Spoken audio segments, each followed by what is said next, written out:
अब मैं आमंत्रित कर रहा हूं गुजरात का सपूत, देश का लाडला, एक ऐसी शख्सियत जब 2002 के अंदर कुछ लोग नफरती ताकतें बस्तियां जला रही थी, तो वो उन बस्तियों के चिरागों को, जब वो बस्तियां जला रहे थे तो उन बस्तियों को बचाने का काम कर रहा था वो आपका लाडला बेटा। 11 जुलाई 2016 का वो दिन याद करो, जिस दिन उन्ना के अंदर 4 बच्चों को निर्वस्त्र करके निर्मम जब पिटाई की जा रही थी, तब उन्होंने संकल्प लिया इस अहंकार के खिलाफ लड़ने का। ऐसी शख्सियत आपके पास में है, हम उनका हृदय की गहराई से बहुत बहुत अभिनंदन करते हैं। जोर जुल्म के खिलाफ लड़ने का जो पर्याय बन चुके हैं, जिग्नेश मेवाड़ी जी वो आए और हम सबको संबोधित करें। जिग्नेश मेवाड़ी जी, जोरदार तालियों के साथ अभिनंदन और स्वागत करें। रंधावा जी, मोहन प्रकाश जी, प्रताप सिंह जी, हमारे मंत्री साहब, मंच पर उपस्थित कांग्रेस पार्टी के सभी सम्मानीय साथी, एनएसयूआई हो, यूथ कांग्रेस हो, सभी फ्रंटल और सेल के जितने भी हमारे लड़ाकू साथी कार्यकर्ता आगेवान है वो तमाम, और जिनको भारी से भारी मतों से जिताने के लिए हम तमाम लोग यहां उपस्थित हुए, ऐसे हमारे सम्मानीय गोविंद डोडासरा साहब। साथियों, आपके चेहरे का नूर ये बता रहा है कि आपने मूड बना लिया है, और न केवल लक्ष्मणगढ़ ने, लग रहा है कि पूरे राजस्थान ने मूड बना लिया है। तो आज मैं जो गुजरात से आपके बीच में यहां आया हूं, तो एक बात कहने के लिए आया हूं कि मोदी के गुजरात मॉडल की कोई औकात नहीं कि राजस्थान के गहलोत मॉडल का मुकाबला करके दिखाए।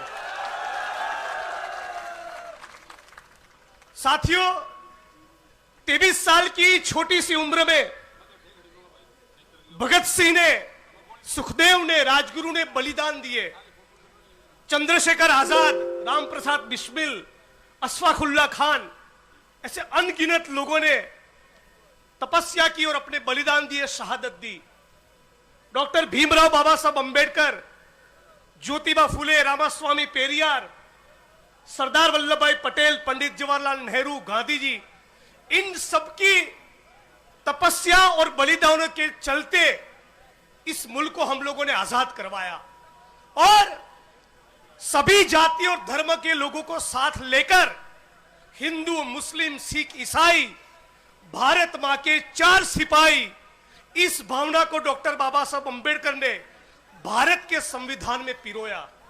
और भारत के संविधान की यह भावना थी कि सबको साथ लेकर चला जाए और एक कल्याणकारी राज्य को स्थापित किया जाए। भारत के इतिहास में सबसे ज्यादा कल्याणकारी योजना किसी ने लागू की है तो राजस्थान की हमारी अशोक गहलोत साहब की सरकार ने लागू की है। मैं गुजरात से देख रहा हूं कि मोदी जी की जो राजनीति है उसके केंद्र में है जन विभाजन, जनता को, समाज को हिंदू, मुसलमान, मंदिर, मस्जिद और भारत पाकिस्तान के नाम पे विभाजित करना। लेकिन राजस्थान की अशोक गहलोत सरकार के केंद्र में है जन कल्याण।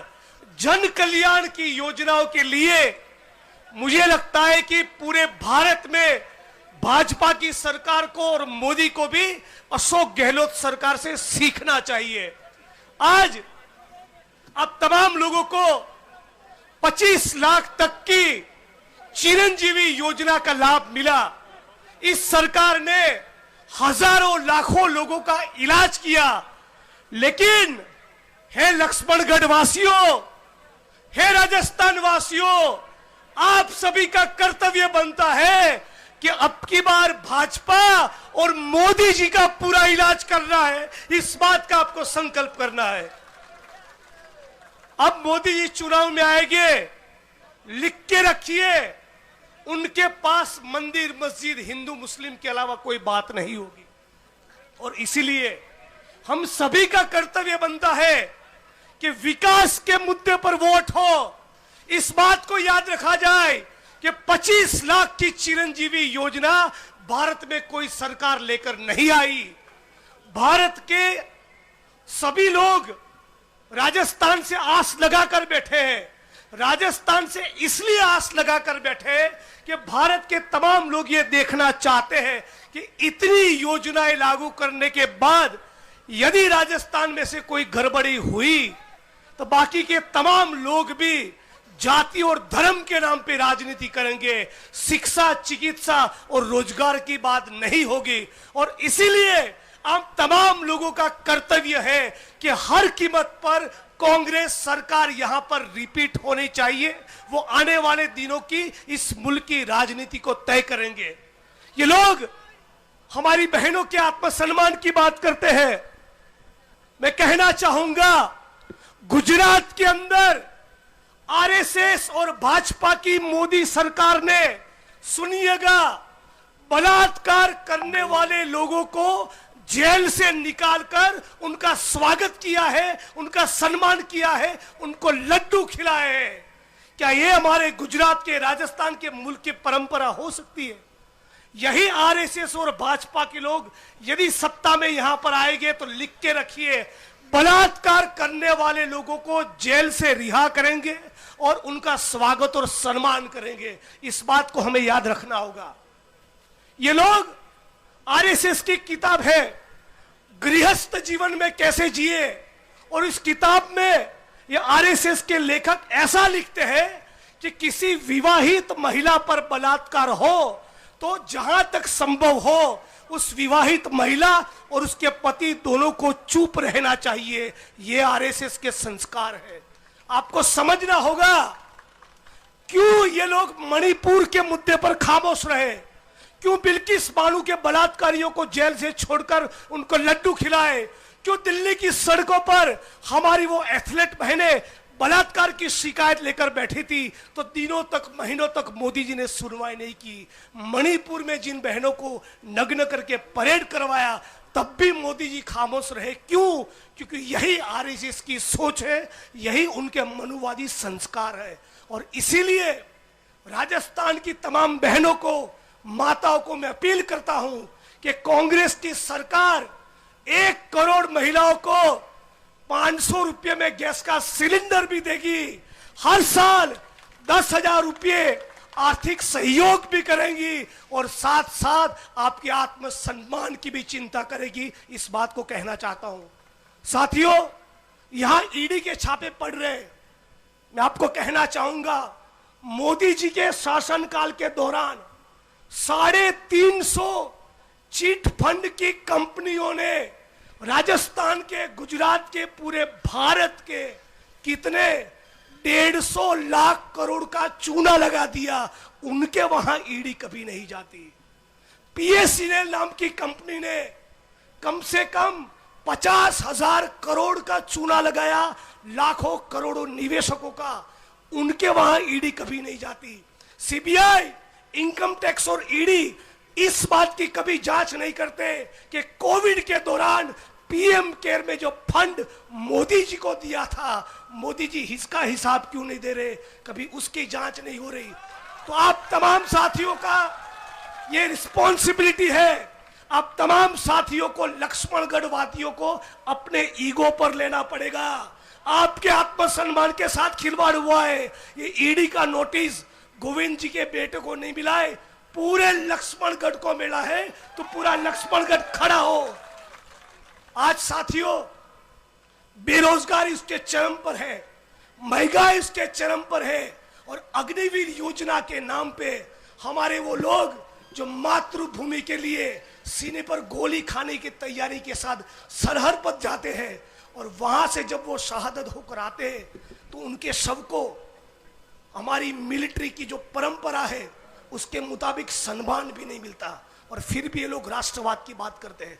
ये यही आरएसएस के लोग हैं जिन्होंने 52 साल तक तिरंगा नहीं लहराया, जिन्होंने भगत सिंह की मुखबिरी की, जिन्होंने तिरंगे को मनहूस कहा, स्वतंत्रता के आंदोलन में कभी उन्होंने पार्टिसिपेट नहीं किया, और वो लोग हमारे बीच में महिला सम्मान और राष्ट्रवाद की बात लेकर आएंगे। तो अब तमाम साथियों को समझना है कि हमारे आत्मसम्मान की लड़ाई कोई लड़ सकता है तो गोविंद जी लड़ेंगे, अशोक गहलोत साहब लड़ेंगे, राहुल गांधी लड़ेंगे, और गोविंदा आला रे आला ये केवल कहने से नहीं चलेगा। जनसभा पूरी होने के बाद पहली पंक्ति से आखिरी पंक्ति तक बैठे हुए तमाम लोगों को कम से कम 50-50 घर जाना है, और तमाम घरों में कहना है कि ईडी की ऐसी तैसी करनी है तो राजस्थान से एक ऐसा चांटा पड़ना चाहिए, आरएसएस और भाजपा के मुंह पर एक ऐसा चांटा पड़ना चाहिए कि जिसकी गूंज मोदी जी के कानों तक 2024 तक सुनाई दे। इन्हीं शब्दों के साथ मेरी वाणी को विराम दूंगा। आप तमाम युवा साथियों को, दलित समाज के साथियों को अपील है, भारी मतों से गोविंद जी को जिताइए। इन्होंने 1200 करोड़ का नहर का काम किया है, 600 से ज्यादा क्लासरूम खड़े किए हैं, 2 आपके बीच में बढ़िया कॉलेज खड़े किए हैं, और अनगिनत काम ये जो सरकार ने किए हैं, ये एक एक योजना।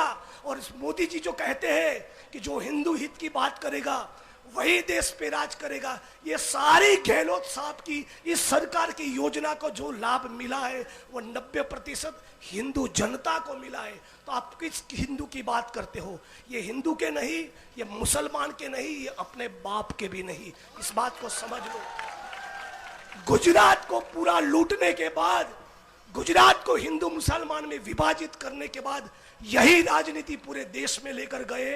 अब तमाम लोगों का कर्तव्य है ऐसा चांटा इन आरएसएस और भाजपा के मुंह पर जड़ो कि उसकी गूंज 2024 तक सुनाई दे। इन्हीं शब्दों के बाद मेरी वाणी को विराम देता हूं। जय भीम, जय कांग्रेस, इंकलाब जिंदाबाद। मेरे साथ दोनों हाथ खड़ा कर कर कहिए, मैं कहूंगा इंकलाब, आपको कहना है जिंदाबाद। इंकलाब, इंकलाब, इंकलाब। धन्यवाद साथियों।